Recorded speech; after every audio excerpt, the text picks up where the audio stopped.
Aujourd'hui, vidéo livre musclé, plus mince, plus fort de Michael Matthew. Alors, il y a le doc de Shark Fitness qui avait fait une vidéo sur ce livre. Mais moi, je vous conseille de regarder aussi la mienne parce que dedans, j'ai relevé quelques bonnes choses, mais aussi quelques erreurs, surtout au niveau nutrition, que le doc n'a pas vu. Pourtant, il était sur les bonnes pages. Donc je vous conseille de regarder cette vidéo jusqu'à la fin et n'hésitez pas à liker.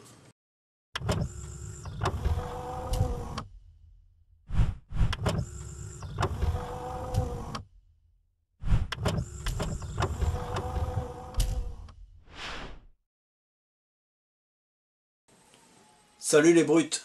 Alors aujourd'hui, nouvelle vidéo de livres, toujours des livres. Donc livres musclés. Donc je vous l'avais promis, je vais vous parler de Plus musclé, plus mince, plus fort de Michael Matthew. Donc voilà le bouquin. Alors, comme toujours, je vais lire un petit peu mes notes. Donc il fait 334 pages. Il est pas très cher, 17,90 €. Alors par contre, la qualité, ben, je la trouve un petit peu bof moi. Les pages, c'est pas la bonne matière, quoi. C'est pas vraiment la bonne qualité, mais bon. J'ai pu repérer à quelques endroits des petites erreurs d'impression, des caractères plus petits, en plein milieu d'un paragraphe, on voit pas trop pourquoi par exemple. Alors, au niveau du contenu, bon, comme toujours, je vais vous montrer un petit peu. Alors au début, on a beaucoup de photos, voilà, avant-après, de personnes qui auraient suivi ce programme. Donc photos en noir et blanc, voilà, je peux vous montrer. Je vous en mettrai un petit peu là sur le côté, dès que j'ai retrouvé sur le site, qu'on voit plus en détail. Bon, on a aussi photos avant-après de l'auteur.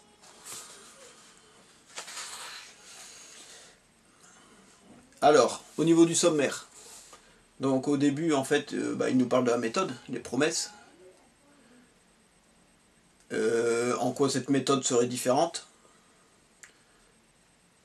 Après, on nous parle de concepts fondamentaux. Alors il y a beaucoup de trucs un peu psychologiques en fait, la barrière mentale qu'on se fixe, des trucs comme ça quoi. Il fait un petit point sur la santé, la nutrition, la forme. Ce que les gens ignorent sur l'alimentation. Donc ouais, la première partie sur la psychologie, après sur l'alimentation, troisième partie sur la santé.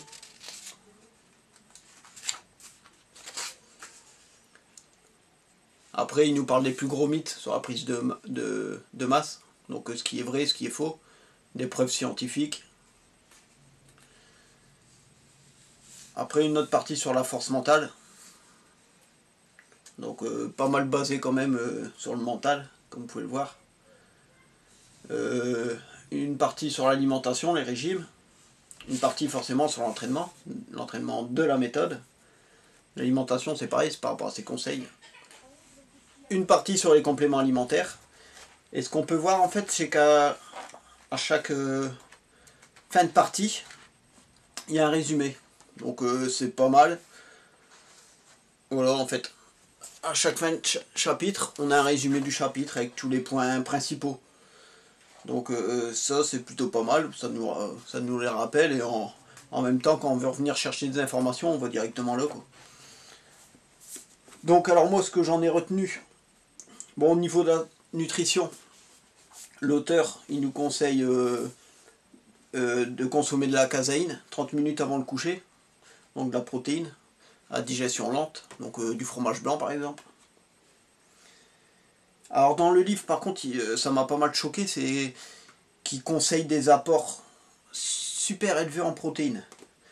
Parce qu'on sait que maintenant, avec les nouvelles recherches, on est plutôt dans les 2 grammes par kilo de poids de corps qu'il faudrait consommer.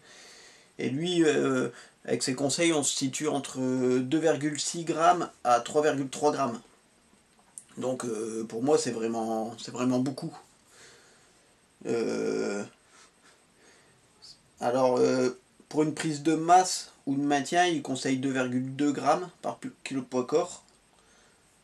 Donc ça peut le faire encore, je trouve. Mais sinon, pour les sèches et tout, en fait, pour lui, il faut consommer beaucoup plus de protéines. Donc on est dans les 2,6 et autres. Là, c'est vraiment de trop. Moi, ce que j'ai appris avec mes formations en nutrition, c'est que on peut aller jusqu'à 2,5 grammes par exemple, mais pas au-delà de 6 mois. Au bout de 6 mois, il faut redescendre et revenir dans les 2 grammes par kilo de poids de corps, par exemple. Alors, lui, il nous recommande aussi, c'est de boire de l'eau du robinet, parce qu'il dit que l'eau en bouteille, c'est pas bon à cause des contenants en plastique. Il est sensible aux perturbateurs endocriniens, en fait. Donc lui, en fait, il prend l'eau du robinet, il la filtre. Donc ouais, faut voir. Selon les filtres, il y a des filtres chimiques et tout, mais est-ce que ça filtre vraiment tout? Parce qu'on sait que dans l'eau du robinet, on retrouve pas mal de substances issues de médicaments et autres, et est-ce que son système de filtrage filtre vraiment tout ça, quoi? Là, j'ai un petit doute là-dessus. Alors, ce qu'il nous conseille au niveau des protéines, bah, comme vous pouvez le voir, c'est que c'est assez élevé en protéines. Donc lui, c'est carrément 30 à 40 grammes de protéines rapides de la whey, donc 30 minutes avant le training, avec 30 à 50, 40 à 50 grammes de glucides. Et après, rebelote, 30 à 40 grammes de whey après l'entraînement, avec 1 gramme de glucides par kilo de poids de corps. Donc ça fait déjà pas mal de protéines, quoi. Après, il nous parle aussi des oméga 3. Donc lui, ce qu'il conseille, c'est entre 1,3 et 2,7 grammes d'oméga 3. Donc bah, faut faire attention parce que les gélules qu'on achète de complément d'huile de poisson, par exemple, pour 1 gramme, 1000 mg, dedans on a par exemple que 260 mg d'oméga 3. Donc là on parle bien des oméga 3. Quand il nous conseille 1 g 3 à 2 g 7, c'est d'oméga 3. Donc pas d'huile de poisson, quoi. Alors après, bah, pour les compléments à privilégier, la vitamine D, donc à hauteur de 2000 UI par jour. Des multivitamines, il nous conseille aussi. La créatine, 5 grammes par jour, donc ça rien de nouveau. Oméga 3, comme je viens de vous dire, 1,3 à 2,7 grammes par jour. La whey, si on a besoin, si on n'a pas assez de protéines dans notre alimentation. Et la spiruline, 10 grammes par jour. Il nous décrit pas mal de ses bienfaits, je ne vais pas vous les citer ici non plus, quoi. Donc bah, je trouve rien de choquant là-dedans, je vous dis, sauf à part l'apport en protéines. Et en plus, en parlant un petit peu d'apport en protéines, alors dans la partie pour les régimes alimentaires, j'ai repéré une grosse erreur. Alors j'espère que... Attends, il faut que je retrouve la page, parce que je ne l'ai pas noté. Voilà. Alors c'est au niveau des régimes. Voilà, je vous montre la page, mais de toute façon, je vous mets un scan sur le côté. Donc en fait, c'est des repas soi-disant prise de masse. Donc là, on a un repas prise de masse, un plan repas prise de masse, pardon, pour un homme de 68 kg. Et à la fin, on voit tout en bas, on a le ratio avec le nombre de calories, le nombre de protéines, de glucides et autres. Donc là, voilà, on voit qu'on est un peu élevé en protéines, hein. On est à 150 grammes de protéines, alors qu'une personne de 68 kg, on devrait être plutôt à 135 pour 2 grammes par kilo de poids de corps. Mais bon, après, comme c'est une période de prise de masse, on peut être à 2,5 grammes, on est à peu près dans les quotas. Ça va. Alors après, tableau suivant, on passe à une personne de 80 grammes. Donc là, on peut voir que le nombre de calories a augmenté, ce qui est normal. le nombre de protéines aussi, donc ça va. Et là par contre, je commence déjà, là je trouve déjà un peu faible en protéines par rapport à tout à l'heure. Mais bon, on est au-dessus des 2 grammes par kilo de poids de corps, mais on est en dessous des 2,5 grammes quand même, quoi. Alors, après, niveau prise de masse, on arrive sur une personne qui fait 90 kg.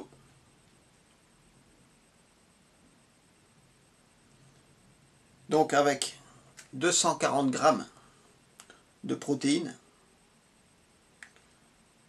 Donc là, j'ai l'impression qu'on fait un bond d'un coup, quoi, par rapport à tout à l'heure.